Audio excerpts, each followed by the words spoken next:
Welcome to TSK F1. My name's Rich, and I'm here with your daily dose of F1 news. This morning, we're going to be talking about a variety of things. There's actually quite a lot to get into. Jean Alesi seen in court. We're talking about Lewis Hamilton contract, how George Russell adapted to the Mercedes car, and also Ferrari being up to a second quicker, apparently already. We'll get into that and more this morning in the next half hour or so. Please do make sure you're hitting that like button on the video and subscribing to the channel, guys. But first of all, let's get straight into it, shall we? The first story of the day, Jean Alesi. Now, a lot of people could be forgiven for not really knowing much about Jean Alesi. He was in F1 years ago, but he did something in December of 2021, which was, well, it sounds absolutely crazy. He went with his son, who's also a racing driver, to his brother-in-law's house, apparently, and set off a huge firework in his office. And at the time, it seemed like it was, you know, the intent of damaging property. And indeed, he was seen in court in France yesterday with the charge of damaging the property of others by a means of dangerous to people committed in the context of a family conflict. Alesi's brother-in-law said he had no problem whatsoever with him, but he did file a complaint with the police. And I remember this happening now.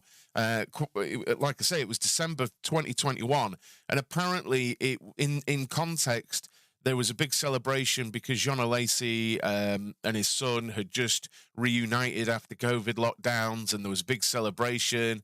And Jean Alesi found a massive firework and set it off in his brother-in-law's office and basically just blew loads of stuff up. And he had to say, "I apologize because I've never had such an embarrassing situation in my life. It was idiotic. I was totally stunned by the power of the explosion. The intent was to have a laugh." No one was harmed as far as I'm aware. It was property damage. And Jean Alesi has been cleared of everything, basically. At the time, it seemed... I think I was speaking about it with... I'm chuckling. It's okay to chuckle because no one got hurt, right? I remember speaking to John about it and just being like, look at this story. Jean Alesi's blown up his brother-in-law's house. Why has he done that? But yeah, there we go. No charges have been pressed against him. He's had his day in court, and he's basically walked in and said he was an idiot. Alesi was a bit of a poster boy when I was a lad. Yeah, I remember him being that way. A little bit exotic and, you know, things like that. Morning, Dan. Good morning, Rob and Darren. Didn't mean to blow the place up, just having a laugh. Basically, that seems to have been his defence. Sorry, magistrates, I am that much of an idiot. And that seems to have been his defence. And he's gotten away with it because he had no element of intent, and everyone, and I think that's kind of the critical bit. But I thought I'd bring you that little bit of news because it just, I remember the story and it tickled me. But we'll move on. We'll move on to the next bit. Now, this is about Lewis Hamilton. Now, when it comes to driver contracts, and that's what this is about, I tend to take things with a pinch of salt, and we'll see what happens, basically. But it being reported that there was going to be a new deal for Lewis Hamilton for 2024 and beyond, which would be $75 million a year and then $27 million a year when he retires to become a Mercedes ambassador. Now, the backing of this, the backing of this was apparently coming from Sir Jim Ratcliffe, owner of Ineos, which you can see actually on Lewis's. There you go, Bosh. There you go. So dollars, not pounds. And the backing of that was meant to be coming from him. Now they've rejected this and said this isn't true. This wasn't happening. Jim Ratcliffe is certainly good for the money. He's actually in an official bid for Manchester United. So the boys got some money, but they're rejecting this. And it's an interesting one. Like, how much is he worth? Because I believe Max Verstappen technically is getting paid more now. Hamilton said recently, Jim's part boss, but partner. I'd say we're more partners. We're in this together, and I hope in future to do something with Jim and build with him, because there was talk. Again, as a little segue, there was talk about Lewis Hamilton being involved in like the consortium around Jim Ratcliffe to buy Manchester United. I don't know if I'm an F1 channel. I'm not that channel, but I just know that was reported.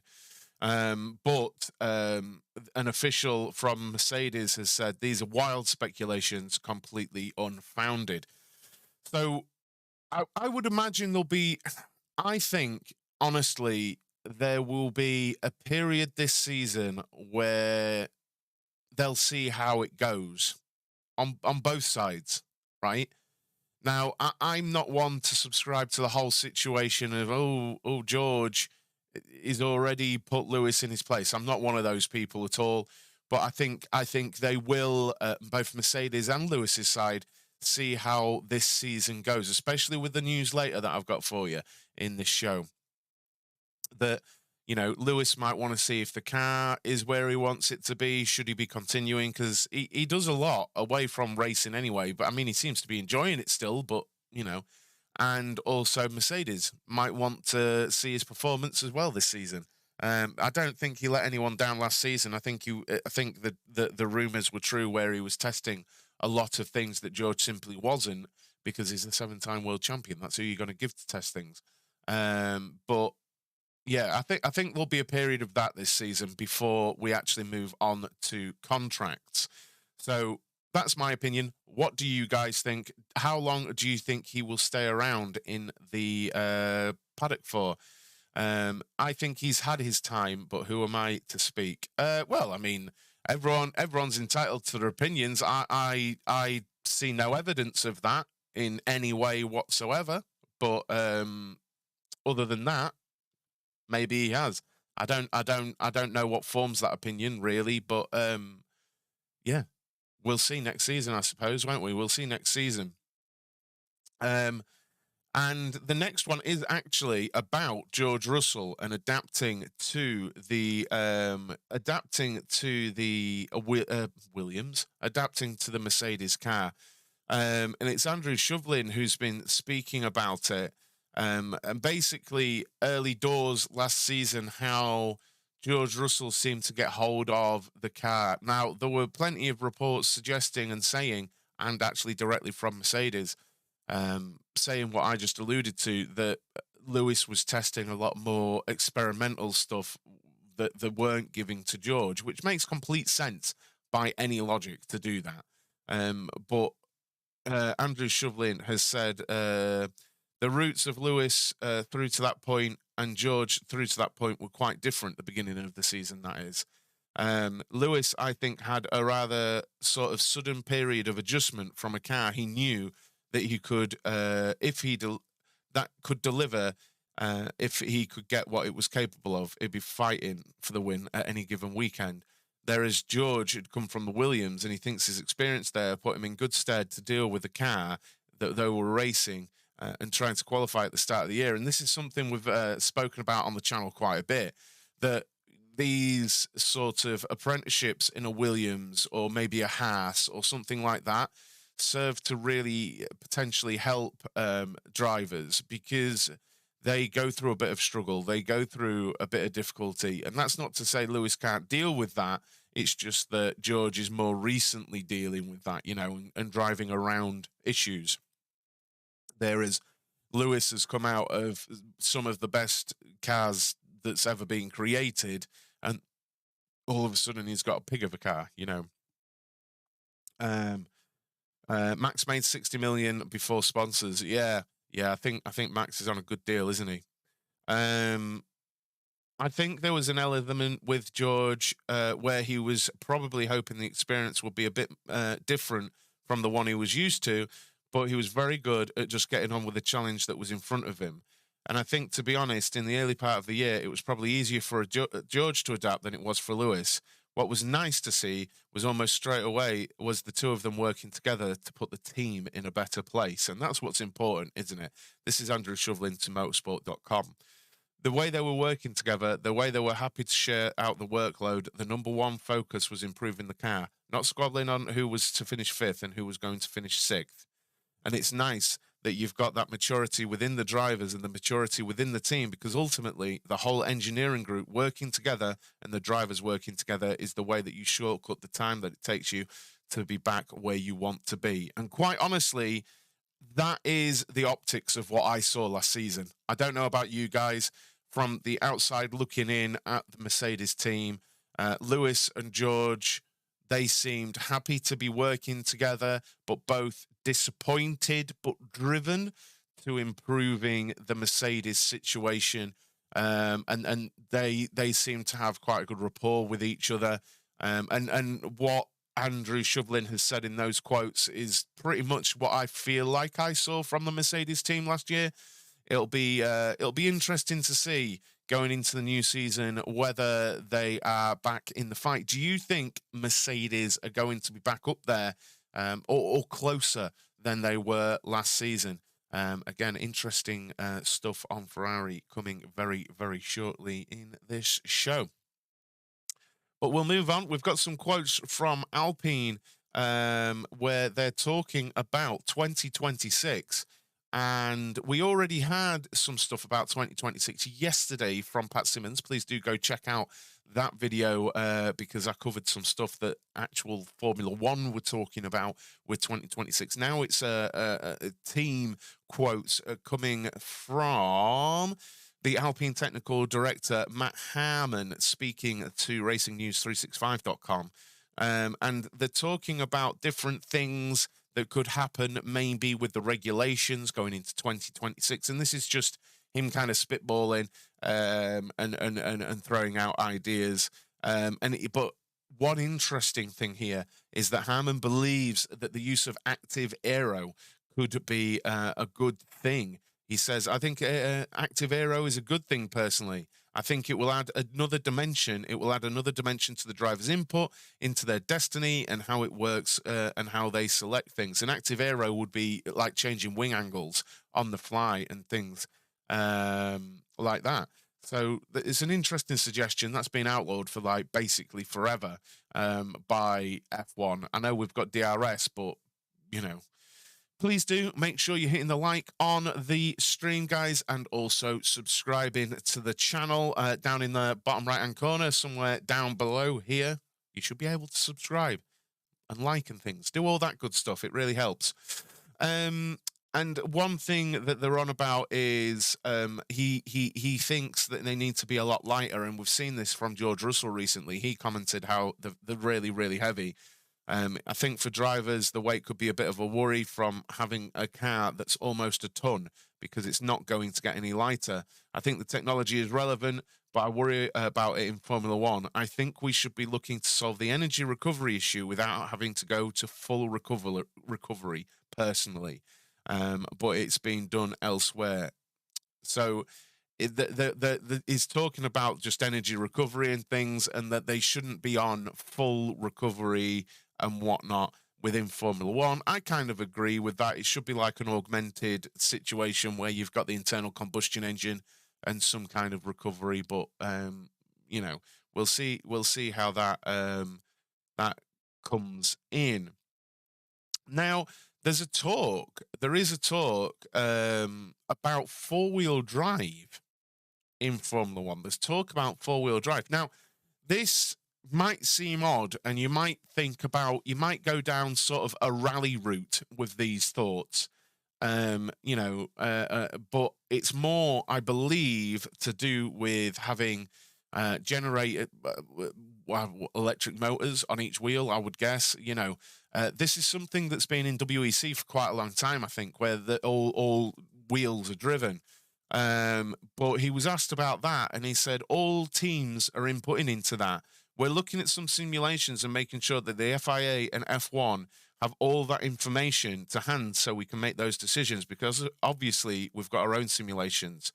But a lot of these are down to our feel, the aerodynamic development at that point, because the car, albeit quite similar to this car with the increased aerodynamic development, it's going to be a similar sort of car, just with more functionality on the wings, I think. So, but they're talking about energy recovery and four-wheel drive and things like that on an F1 car. But this WTF, I don't know. Is that talking about the four-wheel drive? I think the thing to remember is it's about driving the wheels. It's not about an F1 car going rallying. It's about, if you put an electric motor on each wheel, you can also recover energy on each wheel. Now, I'm not going to pretend I'm some kind of expert in this, but it's about being able to have drive and recovery on all four wheels. I would say. Now they're on about active suspension as well, which was a thing, and George Russell again on about it. Harmon's commented, it's a topic that comes back every 2 to 3 years. The topic on is always, we want active aero, don't we? We've had hydraulic suspension systems in the past, which are basically trying to mimic active suspension. We've got rid of those because I think most people felt that they were almost very expensive and labor-intensive version of active suspension. But now the conversation always comes back to, what type of suspension do you want? Do you want high-frequency suspension, or do you want very low-frequency system? And I think the differences in technology between the two and cost and weight is quite different. So I think we're going to have to go through that conversation. You know, it could be, he said, it could be supplied by an external supplier and you have to package it around it with an ECU that's homologated so it doesn't become another one of those arms races. And I agree with that. I think if they did active suspension, they'd have to do that where they had, you know, one provider providing homologated ECUs and spec parts, so that, you know, every team was on the equal footing with the active suspension, because I think it's contrary to the idea of cost saving, because it would just be an arms race. Who could create the most intelligent and useful active suspension? And active suspension is where they can literally tune the car to do different things at different parts of the circuit. These days, it used to be incredibly accurate, but these days it'd be insane. It'd probably be per centimeter of the surface. They'd have laser scans of the surface and know exactly what the suspension needs to do at those points, because they'd know all the loadings and stuff. It'd be absolutely crazy. But these are just open conversations going into 2026. Four-wheel drive, it's a discussion. Active suspension, they're a discussion. Active aero, it's a discussion. Does it mean any of them are going to happen? Probably not. Active suspension, I think, is the most likely of them, but I don't think any of those are going to happen. But this is how a sport moves forward. Like I say, four-wheel drive has been, or was, in WEC for years. I don't know if it is anymore. When you've got the big hybrid LMP1 cars, I know the regulations have changed recently to the hypercars and things. They did have 4 powered wheels, right? And it's important not to think of it as some kind of old sort of, I say old, but rally sort of situation with how they're driven and things like that. That's not the intent here. It's to be, you know, have power and regenerate at the wheels.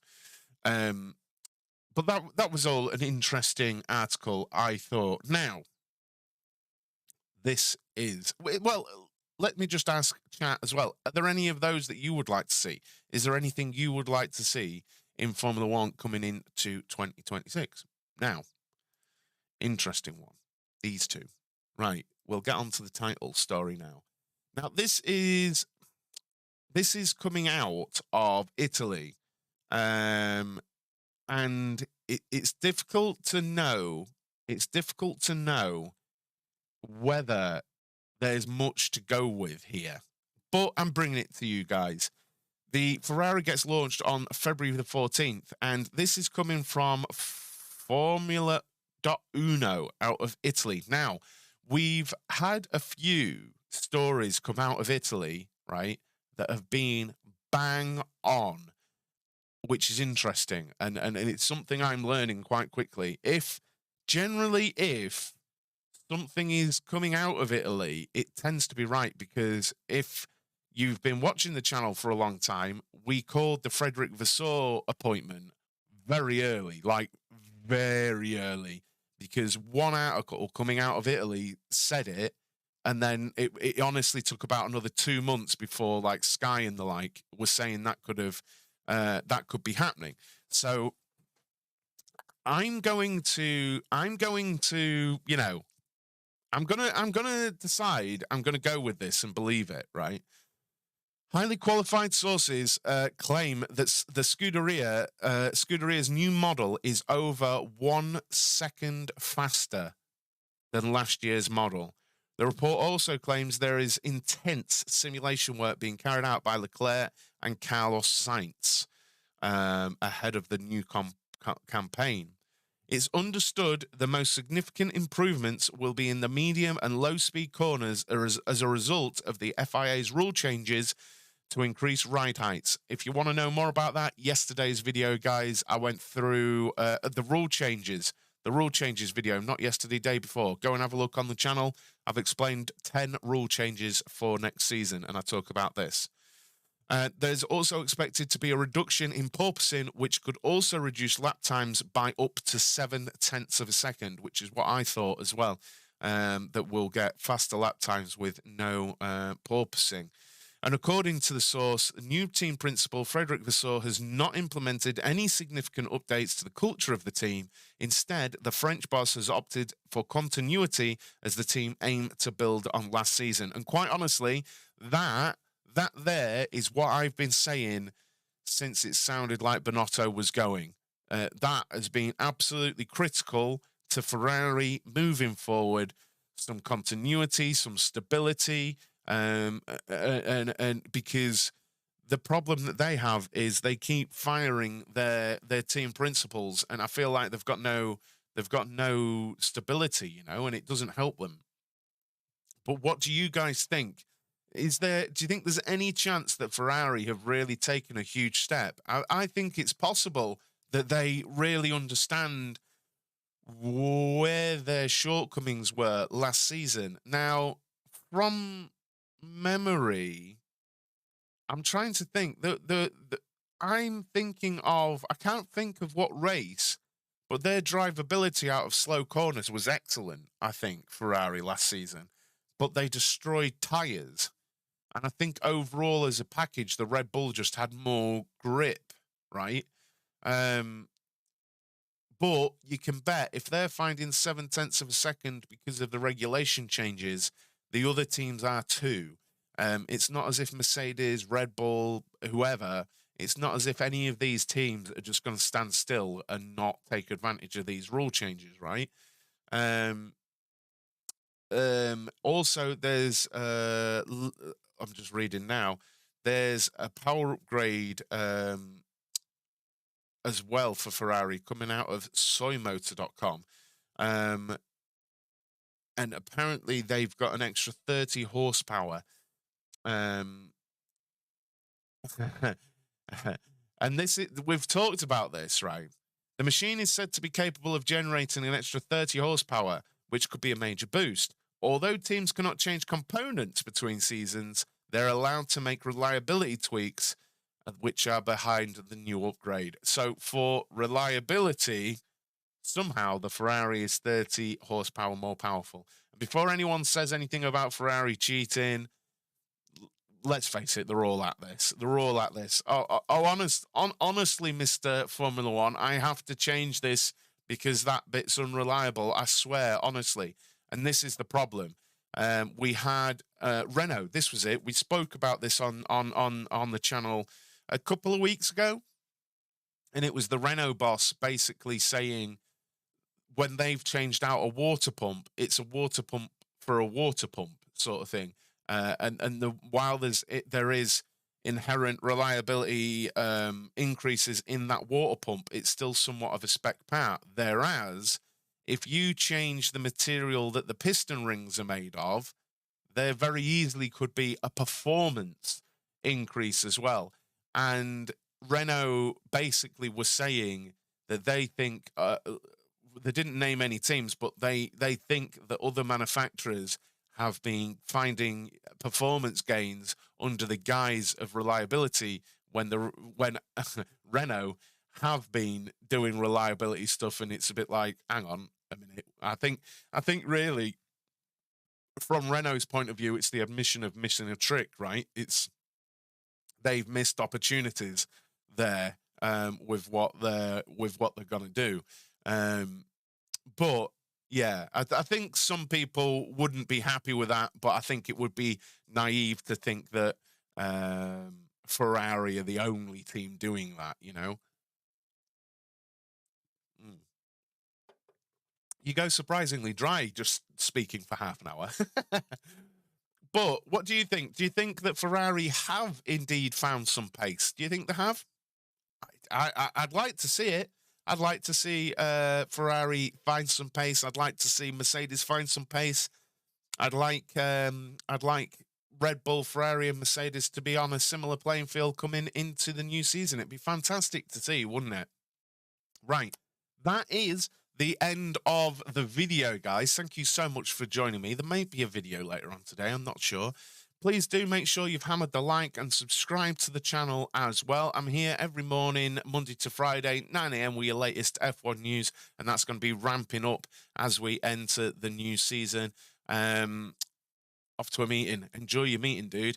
I'll be live over on Twitch shortly on twitch.tv/pitlanes, and I think in a change to the schedule, I might be driving some Assetto Corsa Competizione, but we'll see.